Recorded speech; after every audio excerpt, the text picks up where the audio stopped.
ನಮಸ್ಕಾರ ಸ್ನೇಹಿತರೆ, ನಾನಿವತ್ತು ನಿಮ್ಮನ್ನು ವಿಶ್ವಮಾನವ ಸಂದೇಶವನ್ನು ಜಗತ್ತಿಗೆ ಸಾರಿದ ಕನ್ನಡಕ್ಕೆ ಪ್ರಪ್ರಥಮ ಜ್ಞಾನಪೀಠ ಪ್ರಶಸ್ತಿಯನ್ನು ತಂದುಕೊಟ್ಟಂತಹ ಕುವೆಂಪುರವರ ಊರಿಗೆ ಕರ್ಕೊಂಡು ಹೋಗ್ತಾ ಇದ್ದೀನಿ. ಇದೊಂದು ಮಲೆನಾಡಿನ ಪ್ರದೇಶ, ಶಿವಮೊಗ್ಗ ಜಿಲ್ಲೆ ತೀರ್ಥಹಳ್ಳಿ ತಾಲೂಕಿನ ಕುಪ್ಪಳ್ಳಿ. ಕೊಪ್ಪ ತೀರ್ಥಹಳ್ಳಿ ರೋಡಲ್ಲಿ 11 ಕಿಲೋಮೀಟರ್ ಬಂದರೆ ಕುಪ್ಪಳ್ಳಿ ಹೋಗೋ ರೋಡು ಬಲಗಡೆಗೆ ಸಿಗ್ತದೆ.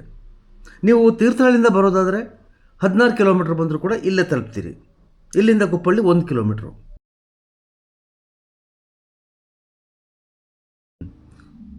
ಕಾಡಿನ ಮಧ್ಯೆ ಇರೋ ಡಾಂಬಾರು ರಸ್ತೆಯಲ್ಲಿ ಹೋಗ್ತಾ ಇದ್ದೀವಿ. ಕುವೆಂಪು ಹುಟ್ಟಿದ್ದು 1904ರಲ್ಲಿ, ಅಂದರೆ ಸುಮಾರು 120 ವರ್ಷಗಳ ಮೊದಲು.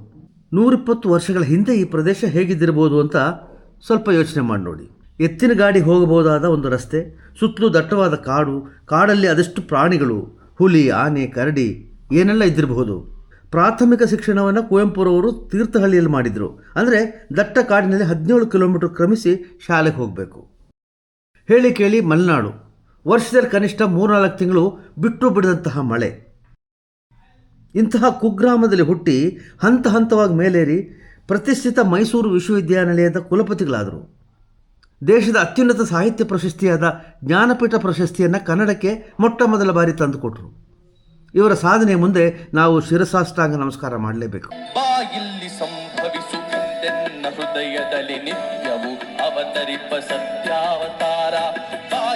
ಕುವೆಂಪುರವರ ಸಾಧನೆಯ ಕಿರು ಪರಿಚಯ, ಅವರಿಗೆ ಸಿಕ್ಕ ಪ್ರಶಸ್ತಿಗಳ ಒಂದು ಪಟ್ಟಿ ಇಲ್ಲಿದೆ ನೋಡಿ.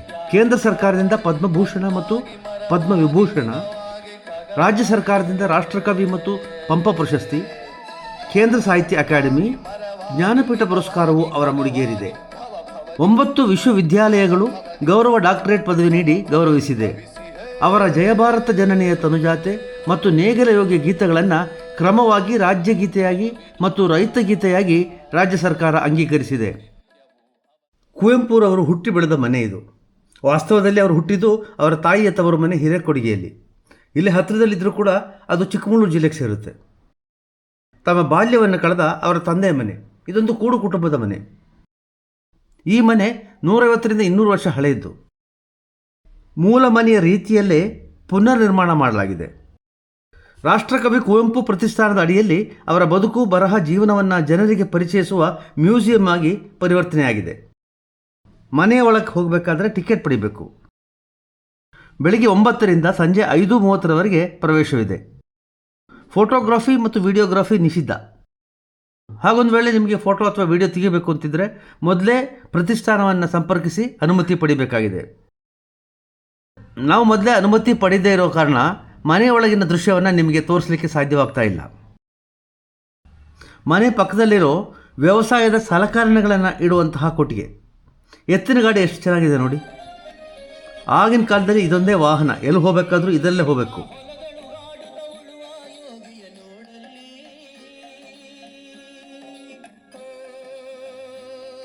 ಚಕ್ರ ಮರದಿಂದ ಮಾಡಿದ್ದಾರೆ, ಅದರ ಸುತ್ತಲೂ ಇರುವ ರಿಂಗ್ ಇದೆಯಲ್ಲ ಅದು ಕಬ್ಬಿಣದ್ದು. ಉದ್ದದ ಈ ಸರಳಿದೆಯಲ್ಲ ಅದೇ ಅದರ ಕೀಲಿ. ಅದನ್ನು ತೆಗೆದ್ರೆ ನಿಮ್ಮ ಗಾಡಿ ಪಲ್ಟಿ. ಬೀಸೋ ಕಲ್ಲು ನೋಡಿ. ಈಗಿನ ಹಾಗೆ ಅಕ್ಕಿಯನ್ನು ಪುಡಿ ಮಾಡೋ ಮಿಷಿನ್ ಇರಲಿಲ್ಲ ಆಗ. ಮನೆ ಮಂದಿಗೆ ಕಡುಬು ಮಾಡಬೇಕಾದ್ರೆ ಹೆಂಗಸರು ಕೂತ್ಕೊಂಡು ಬೀಸೋ ಕಲ್ಲನ್ನು ತಿರುಗಿಸಿ ಹಿಟ್ ಮಾಡಬೇಕಿತ್ತು. ಇದರ ಹೆಸರು ಕೂಣಿ ಅಂತ.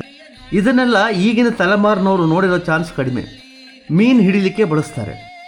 ಮಳೆಗಾಲದಲ್ಲಿ ಹಳ್ಳದಿಂದ ಮೀನು ಗದ್ದೆಗಳಿಗೆ ಹತ್ತಾ ಇದ್ವು. ಅವುಗಳನ್ನು ಕೂಣಿ ಉಪಯೋಗಿಸಿ ಹಿಡಿಯೋದೇ ಒಂದು ಸಂಭ್ರಮ ನೋಡಿ. ಇದರ ಹೆಸರು ಗೋರ್ಬು. ಮಳೆಗಾಲದಲ್ಲಿ ಸಸಿ ಕೀಳಬೇಕಾದ್ರೆ, ನಾಟಿ ನಡಬೇಕಾದ್ರೆ, ಇಲ್ಲ ಕಳೆ ಕೀಳಬೇಕಾದ್ರೆ ಹೆಂಗಸರು ಇದನ್ನು ಹಾಕ್ಕೊಂಡು ಕೆಲಸ ಮಾಡೋರು. ಗಂಡಸರು ಸಾಧಾರಣ ಕಂಬಳಿ ಉಪಯೋಗಿಸೋರು. ಗಂಡಸರು ಹದ ಮಾಡಿಕೊಟ್ಟ ಕೆಸರು ಗದ್ದೆಯಲ್ಲಿ ಸುರಿತಿರೋ ಮಳೆಯಲ್ಲಿ ಹೆಂಗಸರು ಸಾಲಾಗಿ ಈ ಗೊರಬನ್ನು ಹಾಕ್ಕೊಂಡು ಬಗ್ಗಿ ನಾಟಿ ನಡುತ್ತಾ ಹಾಡುಗಳನ್ನು ಹಾಡ್ತಾ ಇದ್ದಿದ್ದು ಈಗೆಲ್ಲ ಬರೀ ನೆನಪು ಅಷ್ಟೇ. ಇಲ್ಲಿ ಇಟ್ಟಿರೋ ಒಂದೊಂದು ವಸ್ತುವು ಒಂದೊಂದು ಕಥೆಯನ್ನು ಹೇಳುತ್ತೆ. ಮಲೆನಾಡಿನ ಅಂದಿನ ಚಿತ್ರಣವನ್ನು ನಿಮ್ಮ ಕಣ್ಣು ಮುಂದೆ ತೆರೆದಿಡುತ್ತೆ. ಈ ನೇಗಿಲು, ನೊಗ ಎಲ್ಲ ನೋಡ್ತಾ ಇದ್ದರೆ ನನಗೂ ನನ್ನ ಬಾಲ್ಯ ನೆನಪು ಬರುತ್ತೆ. ಇಲ್ಲಿಂದ 30 ಕಿಲೋಮೀಟರ್ ದೂರ ಅಷ್ಟೇ ನಮ್ಮೂರು ನರಸಿಂಹರಾಜಪುರ. ನೋಡಿ, ಇದು ಭತ್ತದ ಕಣಜ. ಮಳೆಗಾಲದಲ್ಲಿ ಬೆಳೆದ ಭತ್ತ ಇಡೀ ವರ್ಷಕ್ಕೆ ಬರಬೇಕಲ್ವಾ. ಹಾಗಾಗಿ ಈ ಕಣಜದಲ್ಲಿ ಕೂಡಿಟ್ಟು ಬೇಕಾದಾಗ ಎತ್ತಿನ ಗಡಿಯಲ್ಲಿ ಹೇರ್ಕೊಂಡು ಹೋಗಿ ಅಕ್ಕಿ ಮಾಡಿಸ್ಕೊಂಡು ಬರ್ತಿದ್ರು. ಅಕ್ಕಿ ಮಾಡುವ ಮಿಷಿನ್ಗಳು ಬರುವ ಮೊದಲು ಭತ್ತವನ್ನು ಕುಟ್ಟಿ ಅಕ್ಕಿ ಮಾಡೋದೊಂದೇ ದಾರಿ ಇತ್ತು. ಕಣಜದ ಮೇಲಿದೆಯಲ್ಲ ಅದರ ಜಲ್ಲೆ ಅಂತಾರೆ. ದರ್ಗು ಅಂದರೆ ಮರದಿಂದ ಬಿದ್ದ ಒಣಗಿದ ಎಲೆಗಳನ್ನು ಕಾಡಿನಿಂದ ತಂದು ಕೊಟ್ಟಿಗೆ ಹಾಕಲಿಕ್ಕೆ ಬಳಸ್ತಾ ಇದ್ರು. ಇವೆಲ್ಲ ಅಕ್ಕಿ ಮುಂತಾದವುಗಳನ್ನು ಸಂಗ್ರಹಿಸಿಡಲು ಬಳಸ್ತಾ ಇದ್ದಂತಹ ಪಟಿಕೆಗಳು, ಮತ್ತು ಇವೆಲ್ಲ ಅಡಿಗೆ ಮಾಡಲು ಬಳಸ್ತಾ ಇದ್ದಂತಹ ಪಾತ್ರೆಗಳು.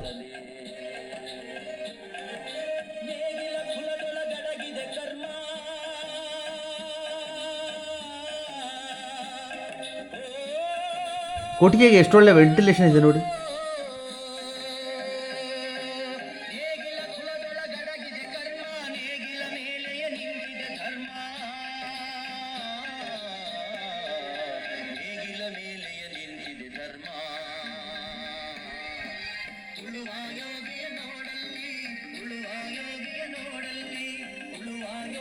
ಕುವೆಂಪುರವರಿಗೆ ತಮ್ಮ ಮನೆಯ ಮೇಲೆ ಯಾವ ರೀತಿಯ ಅಟ್ಯಾಚ್ಮೆಂಟ್ ಇತ್ತು ಅನ್ನೋದು ಈ ಪದ್ಯಗಳಿಂದ ಗೊತ್ತಾಗುತ್ತೆ ನೋಡಿ. ತಾಯಿ ಮುತ್ತು ಕೊಟ್ಟ ಮನೆ, ತಂದೆ ಎತ್ತಿಕೊಂಡ ಮನೆ, ಮನೆಗೆ ಬಂದ ನೆಂಟರೆಲ್ಲ ಕೂಗಿ ಕರೆದು ಕೊಬ್ಬರಿ ಬೆಲ್ಲಗಳನ್ನು ಕೊಟ್ಟು ಸವಿಯ ಸೊಲ್ಲ ನಾಡುತ್ತಿದ್ದ ನನ್ನ ಮನೆ. ನೋಡಿ, ಆಗಿನ ಕಾಲದಲ್ಲಿ ಮನೆಗೆ ಬಂದವರಿಗೆ ನೀರಿನ ಜೊತೆಗೆ ಕೊಬ್ಬರಿ ಮತ್ತು ಬೆಲ್ಲಗಳನ್ನು ಕೊಡ್ತಾಯಿದ್ರು. ಕುವೆಂಪುರವರ ಕವಿ ಮನೆಯಿಂದ ಹೊರಗೆ ಬಂದರೆ ಎಡಕ್ಕೊಂದು ರಸ್ತೆ ಹೋಗುತ್ತಲ್ಲ, ಅದು ಕವಿಶೈಲಕ್ಕೆ ಹೋಗೋ ಕಾಲು ದಾರಿ. ವಾಹನದಲ್ಲಿ ಹೋಗಲಿಕ್ಕೆ ಬೇರೆಯೇ ದಾರಿ ಇದೆ.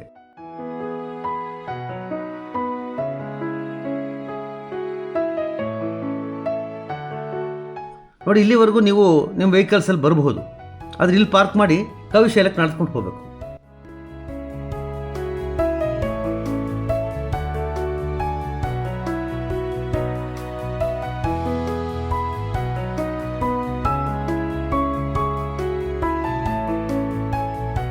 ನೋಡಿ, ಆಗಲೇ ಕಾಲು ದಾರಿ ಅಂತ ಹೇಳಿದ್ನಲ್ಲ, ಆ ದಾರಿಲಿ ನಡ್ಕೊಂಡು ಬಂದರೆ ಇಲ್ಲಿ ಬಂದು ಸೇರ್ತೀವಿ. ಕವಿಶೈಲ ಅನ್ನೋದು ಕವಿ ಮನೆಯ ಪಕ್ಕದಲ್ಲಿರೋ ಒಂದು ಗುಡ್ಡ. ಇಲ್ಲಿಗೆ ಬಿಡುವಿನ ಸಮಯದಲ್ಲಿ, ಸಂಜೆ ಸಮಯದಲ್ಲಿ ಕುವೆಂಪುರವರು ಬಂದು ಸಾಕಷ್ಟು ಕಾಲವನ್ನು ಕಳೀತಿದ್ರಂತೆ. ಹಾಗೇನೆ ಅವರ ಸ್ನೇಹಿತರು, ಅವರ ಒಡನಾಡಿಗಳನ್ನ ಇಲ್ಲಿ ಕರ್ಕೊಂಬರೋರಂತೆ. ಕುವೆಂಪುರವರೇ ಈ ಗುಡ್ಡಕ್ಕೆ ಕವಿಶೈಲ ಅಂತ ಹೆಸರಿಟ್ಟಿದ್ದಂತೆ.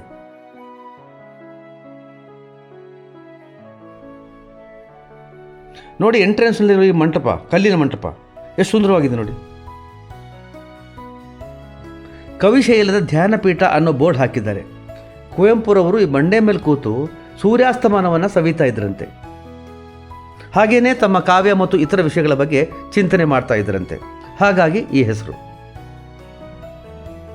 ಎಷ್ಟೊಂದು ಪ್ರಶಾಂತವಾದ ಜಾಗ ನೋಡಿ.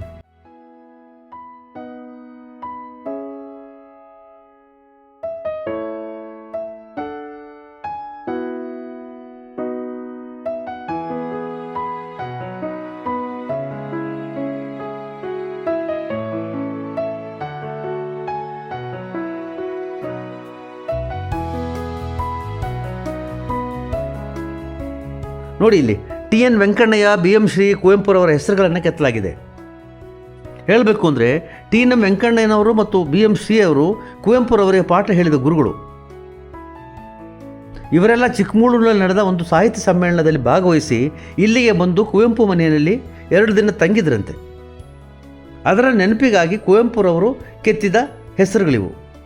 ಮುಂದೆ ಅದನ್ನು ದೊಡ್ಡದಾಗಿ ಕೊರೆದಿದ್ದಾರೆ ಅಷ್ಟೇ.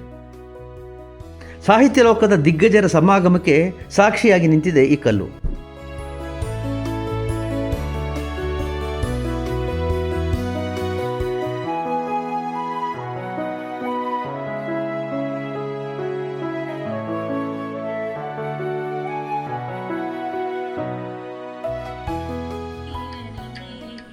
ಇದು ಕುವೆಂಪುರವರ ಸಮಾಧಿ ಸ್ಥಳ.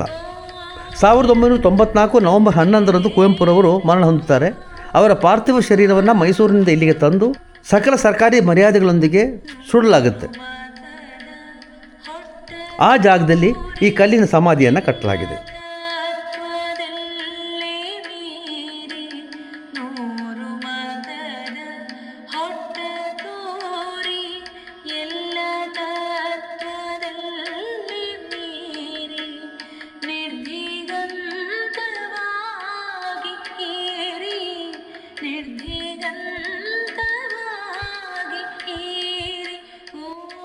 ಕುವೆಂಪುರವರ ಮರಣಾನಂತರ ಈ ಕವಿಶೈಲವನ್ನು ಅವರ ಮಗ ಪೂರ್ಣಚಂದ್ರ ತೇಜಸ್ವಿಯವರು ಮುಂದೆ ನಿಂತು ಕಾರ್ಲೆ ಶಿವಪ್ರಸಾದ್ ಅನ್ನೋ ಶಿಲ್ಪಿಯ ಮುಖಾಂತರ ಈ ರೀತಿ ಅಭಿವೃದ್ಧಿಪಡಿಸಿದರಂತೆ. ಅದಕ್ಕೆ ತಗಲಿದ ವೆಚ್ಚವನ್ನು ದಿವಂಗತ ಸಿದ್ಧಾರ್ಥ ಅವರು, ಅಂದರೆ ಕಾಫಿ ಡೇ ಮಾಲೀಕರು, ಅವರು ಭರಿಸಿದ್ರಂತೆ.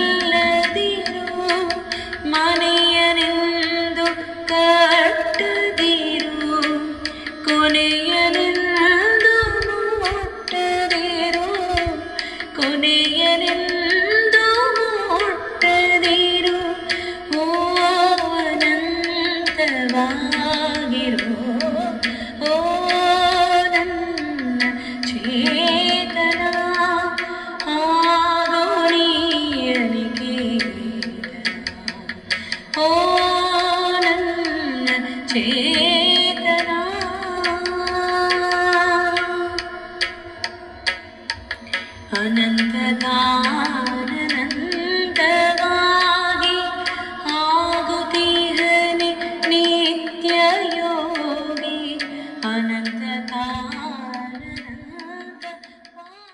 ನನ್ನ ಈ ಕಾರ್ಯಕ್ರಮ ನಿಮಗೆ ಇಷ್ಟವಾಗಿದೆ ಎಂದು ನಾನು ಭಾವಿಸುತ್ತೇನೆ. ಹಾಗಿದ್ದಲ್ಲಿ ನನ್ನ ಚಾನೆಲ್ ಪ್ರೋತ್ಸಾಹಿಸಿ, ಸಬ್ಸ್ಕ್ರೈಬ್ ಮಾಡಿ. ನಮಸ್ಕಾರ.